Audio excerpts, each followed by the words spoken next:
Shalom dan selamat bertemu sekali lagi di dalam program terbaru terbitan Hope Channel Asia Tenggara yang diberi tajuk Perspektif, satu podcast untuk membincangkan pelbagai jenis perspektif yang mungkin berbeza-beza dan membuat satu tawaran untuk melihat sesuatu topik itu melalui perspektif firman Tuhan. Dan tagline kita untuk perspektif adalah melihat dari perspektif berbeza, kami yakin perspektif firman-Nya. Oke, bersama dengan saya di studio pada kali ini, saya alu-alukan sahabat saya, Pendeta Dr. Gerard Bernard Sepati. Apa kabar, Pendeta? Oh, kabar baik. Shalom, Pastor Oke, Brian. shalom. Pendeta Dr. Gerard Bernard Sepati merupakan pensyarah di satu university di Thailand yang diberi nama Asia Pacific International University, dalam bahasa University Antarabangsa Asia Pasifik dalam Fakulti Pengajian Agama. Sudah berapa lama Dr. Gerard melayani di university ini? Setakat ini saya sudah mengajar di university ini selama 15 tahun lebih. Dan saya pikir ada banyak pengalaman yang boleh kita kongsikan lah. Ya. Dr. Gerard dan saya merupakan sahabat, sama-sama menuntut di university ini juga ya, lebih 20 tahun yang lepas, dan pada waktu itu university ini dinamakan Mission College. Mission College. Oke, jadi perspektif Dr. Gerard, kenapa kita pilih perspektif sebagai nama ataupun title podcast kita. Saya melihat definisi yang dibawakan oleh Kamus Dewan Bahasa dan Pustaka. Perspektif ini membawa maksud sudut pandang ataupun pemerhatian yang membawa kepada satu konklusi ataupun tafsiran ya, melalui pandangan dan perspektif tafsiran yang berbeza-beza itu, dan akhirnya kita sampai kepada satu konklusi. Dan tagline untuk perspektif kita adalah melihat dari perspektif berbeza, kami yakin perspektif firman-Nya. Dan tawaran kita adalah untuk memperkenalkan perspektif menurut sudut pandang dari firman Tuhan. Jadi kita mulakan dengan doa. Ya, mari kita berdoa. Bapa di surga, pada hari ini Tuhan, kami mengundang kuasa Roh Kudus Tuhan untuk menyertai kami, sementara kami membincangkan satu topik yang begitu penting untuk memastikan perhubungan di antara satu sama lain dikekalkan dalam semangat kesatuan, semangat harmoni, dan diikat sentiasa dengan kasih Tuhan melalui sikap yang boleh mengampuni dan mudah untuk memaafkan, dan menerima, saling mendorong, saling membina untuk memastikan ada keutuhan di dalam kesatuan kami. Berkati semua para pendengar dan juga penonton kami, semoga mereka juga akan mendapat bahagian berkat Tuhan yang begitu indah dan istimewa melalui perspektif kami pada hari ini. Kami serahkan dalam nama Yesus Kristus Tuhan dan Juru Selamat semua kami. Amin. Dr. Gerard, kita akan membicarakan tentang pengampunan. Ya, tetapi bukan dalam konteks dosa di antara kita dengan Tuhan, tetapi lebih kepada konteks untuk memelihara perhubungan di antara satu sama lain. Dan mungkin boleh juga diterjemahkan kepada memaafkan, saling mengampuni. Ini merupakan satu perintah yang agak penting karena saya dibawa untuk melihat satu ayat yang Yesus sendiri sampaikan di dalam Matius, Injil Matius pasal 6 ayat 14. Dan Yesus mengatakan, kerana jikalau kamu mengampuni kesalahan orang, Bapamu yang di surga akan mengampuni kamu juga. So, mungkin ada yang mentafsirkan ayat ini seolah-olah Yesus meletakkan prasyarat untuk mendapatkan pengampunan dari Bapa di surga, dan kita harus ada semangat dan sikap untuk mengampuni dan memaafkan orang lain terlebih dahulu. Ya, jadi bagaimana kita melihat perspektif ayat Alkitab yang ditanyakan kepada saya satu ketika dulu, Pendeta.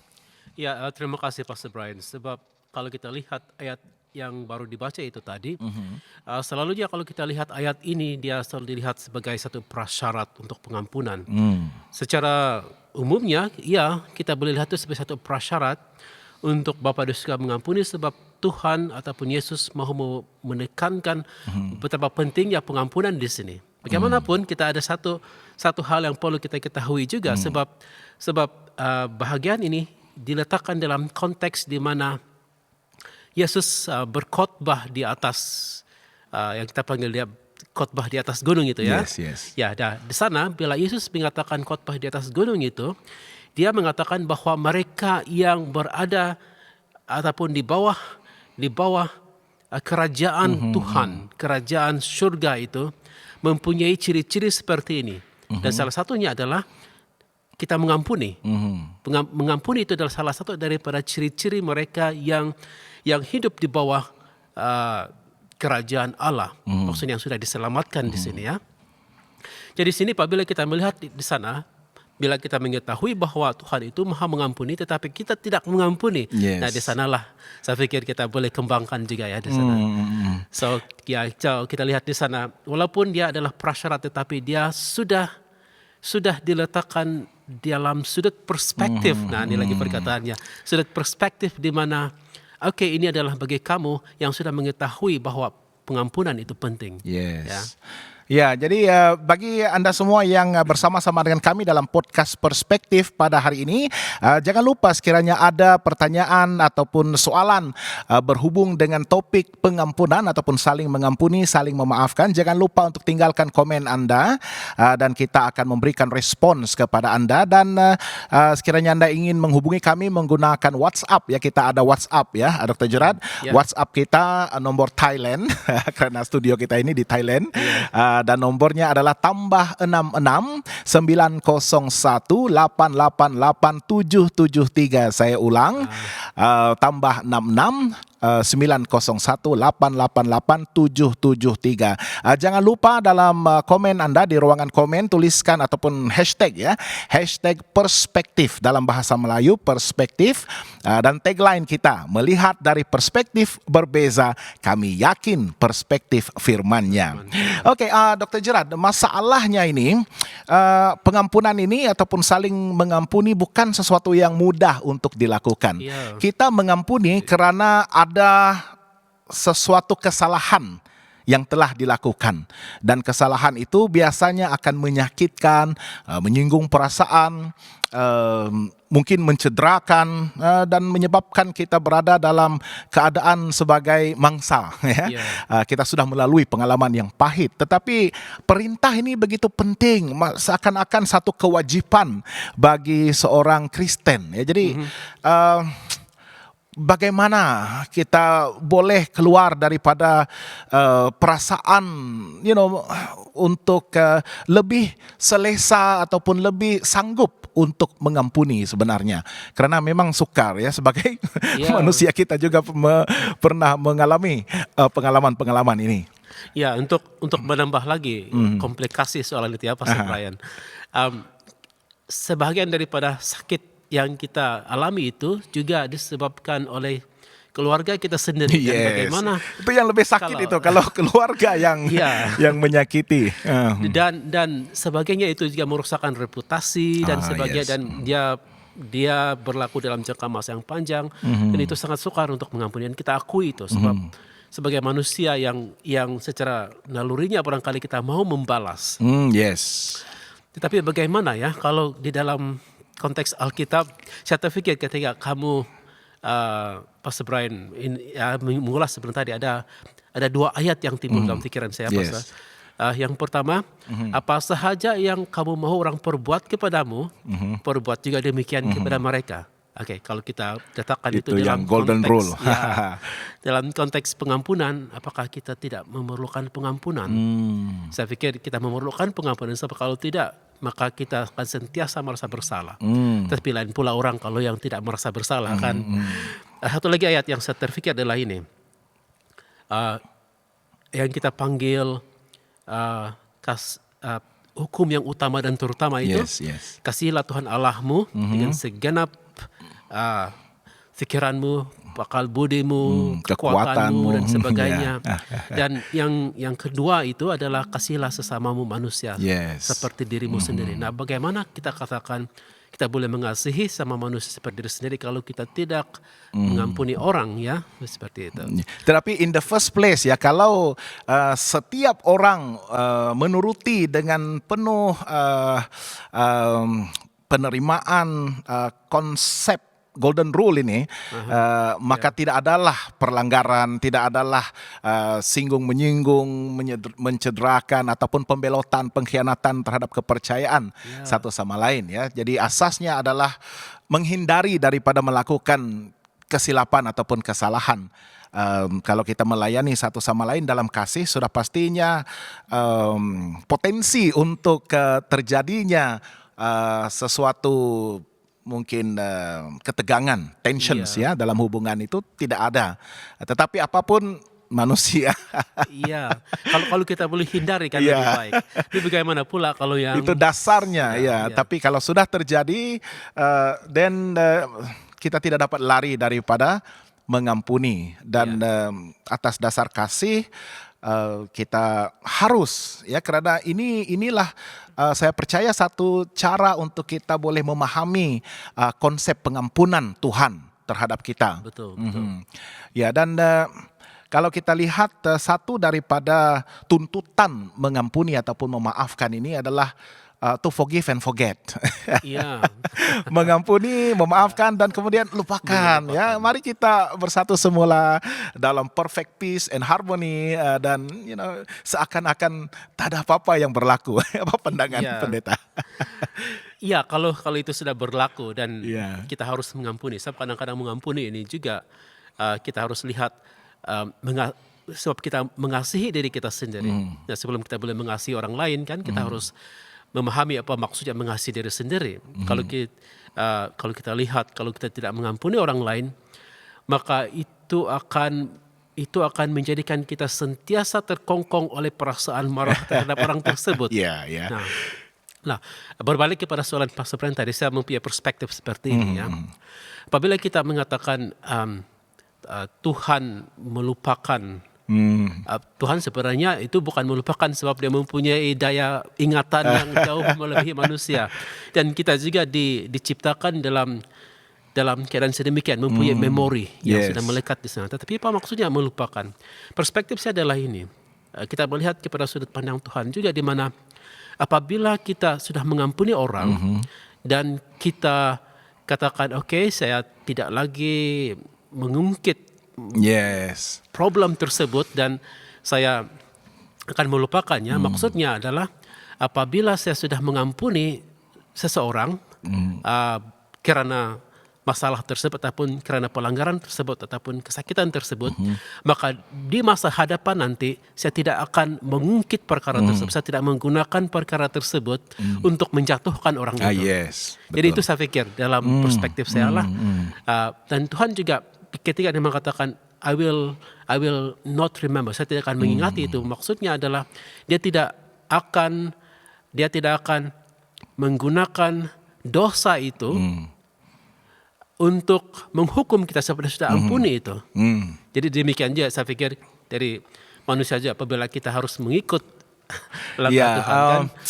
Itu sebabnya memang biasa kedengaran ya apabila orang mengatakan semata-mata untuk memenuhi tuntutan memaafkan ataupun mengampuni, mereka katakan yes, oke lah, saya maafkan, saya ampuni kesalahanmu, tetapi jangan expect, jangan jangkakan saya akan melupakan sampai selama-lamanya, sampai mati saya akan ingat apa yang telah kau lakukan kepada saya. Ya, jadi itu merupakan satu respons ataupun tindak balas yang saya percaya begitu biasa, yang masih lagi disimpan oleh ramai di antara kita, walaupun di kalangan orang-orang Kristen ini ya. Jadi untuk belajar mengampuni dan melupakan itu satu proses yang memakan masa, tetapi saya percaya dengan pertolongan Tuhan dan kerendahan hati dan seperti yang kita sebutkan tadi, dasar pengampunan ini adalah kasih ya, untuk mengembalikan keharmonian, kedamaian, kesatuan itu dan menjernihkan semula hubungan yang mungkin telah rosak dan renggang akibat daripada pelanggaran ataupun kesalahan yang terjadi itu. Saya melihat kenapa ramai yang sangat sukar untuk mengampuni. Satu daripada sebabnya adalah ada rasa pride ataupun ego itu, ya, karena kita tahu kita di pihak yang benar. Dan kita mahu pembelaan, kita mahu justice, kita mahu keadilan.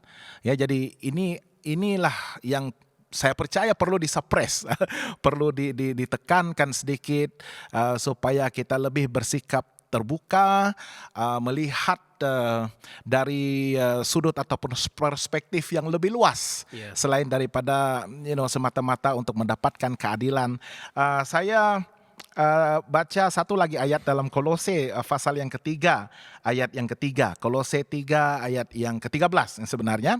Kolose 3 ayat 13 ada menyatakan, sabarlah kamu seorang terhadap yang lain dan ampunilah seorang akan yang lain apabila yang seorang menaruh dendam terhadap yang lain. Sama seperti Tuhan telah mengampuni kamu, kamu perbuat jugalah demikian. Ya, jadi ini adalah dia punya komplikasi daripada kita menahan pengampunan itu. Kita tidak mau mengampuni, ya, dan saya percaya dia memakan diri. Dia memakan diri dan akhirnya daripada sekadar permusuhan yang dalam kadar yang minima, dia sudah accumulate, dia sudah terkumpul sehingga menjadi satu kebencian dan dendam. Ya. Jadi bagaimana? Ya, saya setuju itu, Pastor. Sebab kan kalau contohnya kalau saya marah, memang pun saya akan siap mempunyai dendam, ataupun saya tidak boleh melihat orang tersebut.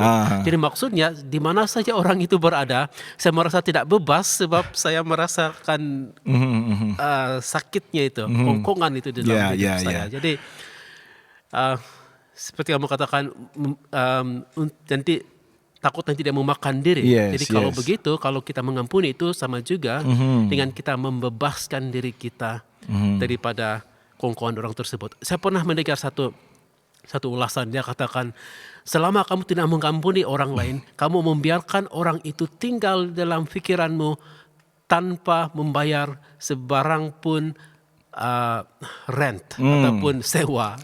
Jadi dia tinggal secara percuma dalam pikiran, dalam hidup kita. Alangkah ruginya ya apabila kita membenarkan pikiran kita dihuni oleh kebencian, oleh permusuhan dan sebagainya, dan percuma, membebankan lagi, harus menanggungnya.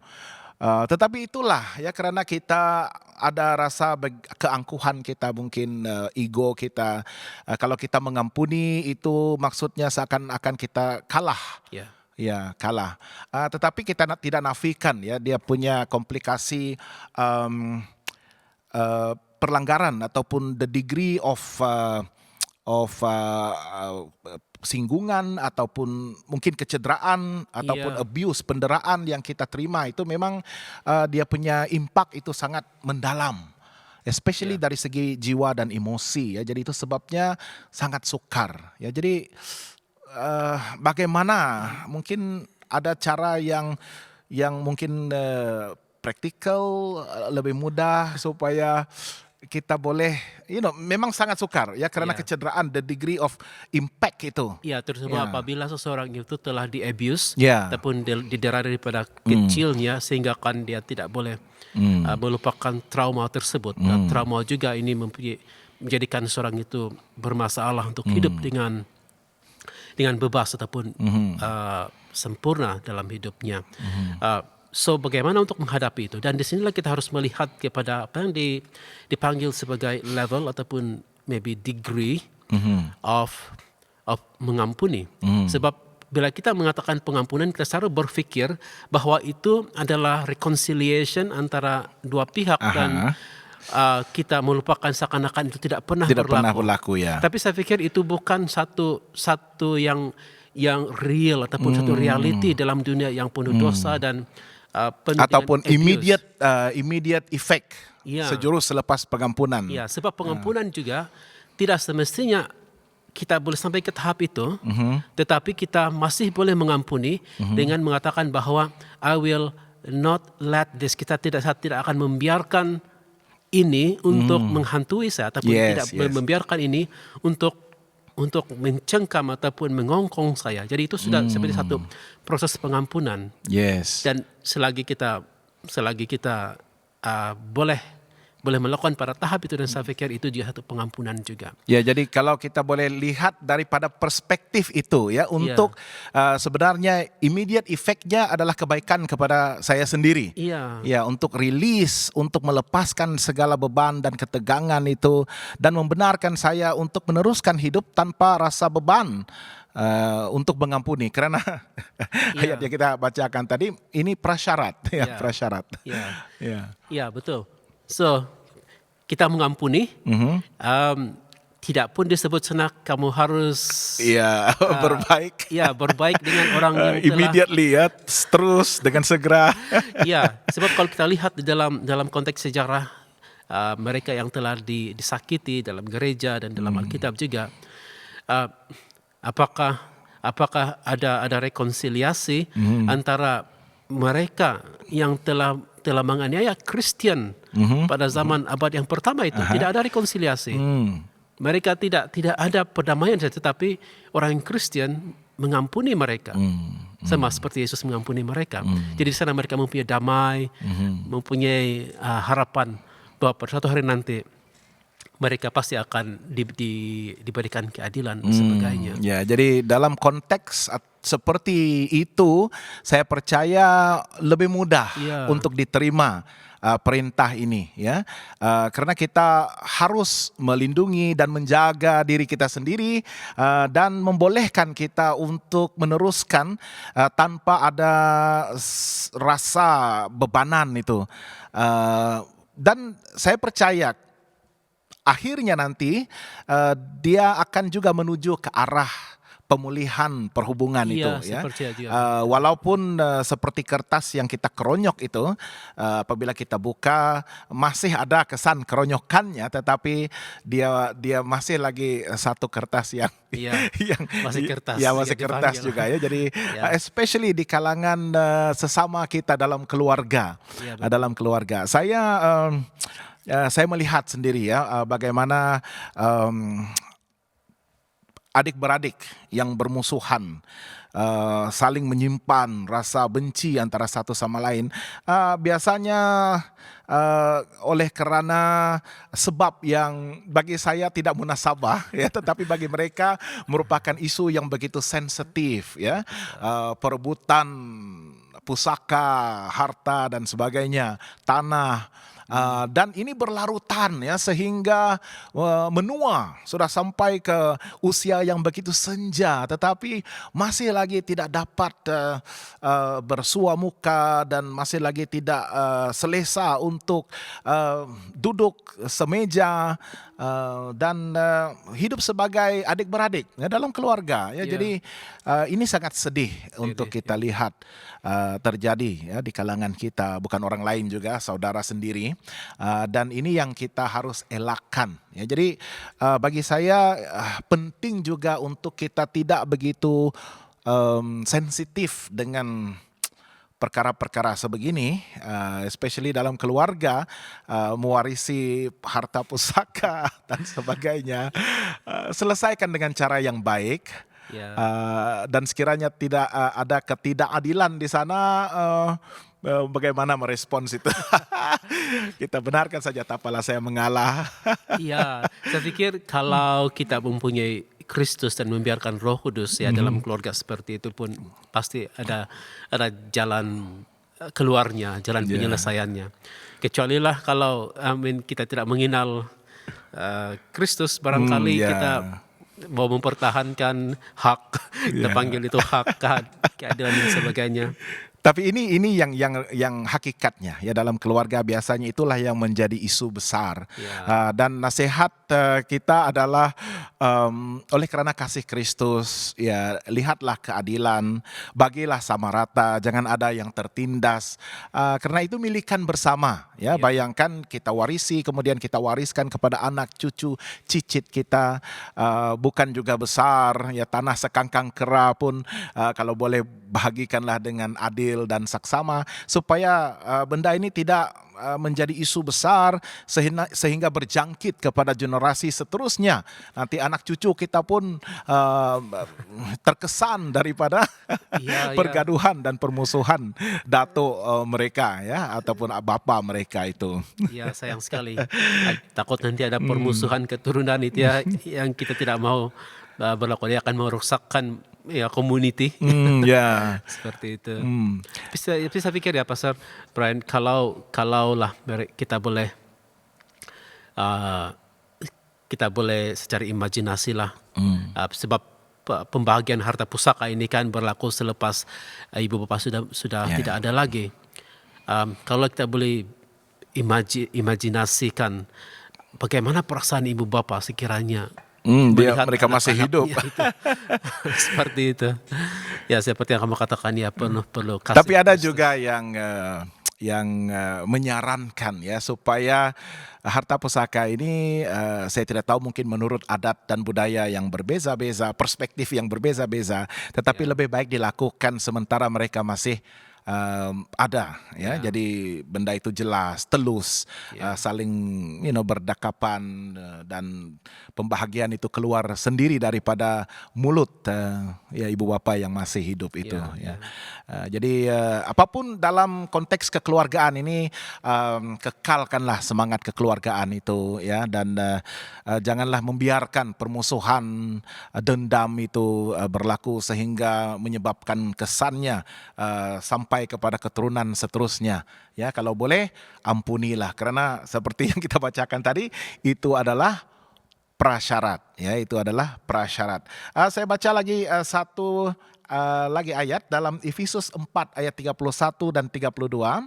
Efesus 4 31 dan 32, dan menyatakan, segala kepahitan, kegeraman, kemarahan, pertikaian dan fitnah hendaklah dibuang dari antara kamu. Demikian pula segala kejahatan. Tetapi hendaklah kamu ramah seorang terhadap yang lain, penuh kasih mesra dan saling mengampuni, sebagaimana Allah di dalam Kristus telah mengampuni kamu. So inilah antara perkara-perkara yang perlu kita perhatikan, perlu kita kesan di peringkat yang awal, supaya tidak akan menyebabkan ya, sehingga akibat yang besar apabila kita sudah bermusuhan. Kepahitan, kegeraman, kemarahan, pertikaian, fitnah.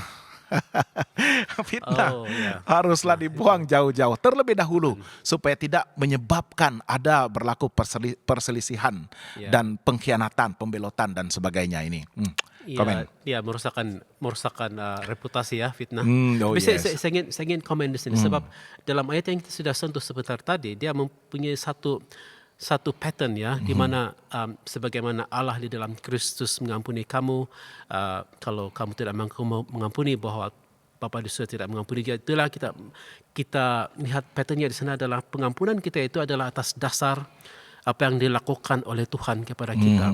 Jadi kalau kita lihat di sana, dalam sudut yang pertama itu, sejauh mana kita merasakan besarnya kasih dan pengampunan Tuhan kepada kita itu, itulah yang akan kita extend ataupun lanjutkan kepada orang lain juga. Yes. Jadi kalau kita tidak memahami keberdosaan dan bagaimana Tuhan sudah mengampuni kita dengan begitu mendalam, maka mungkin kita juga ya barangkali tidak mempunyai lanjutan untuk mengampuni orang seperti itu.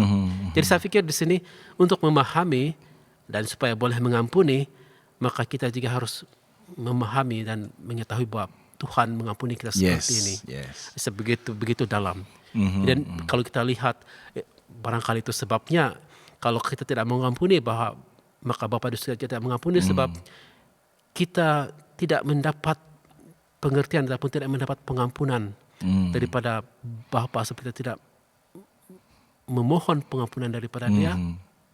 Ya, so dia ada proportion of that Yeah. tindakan dan pengertian.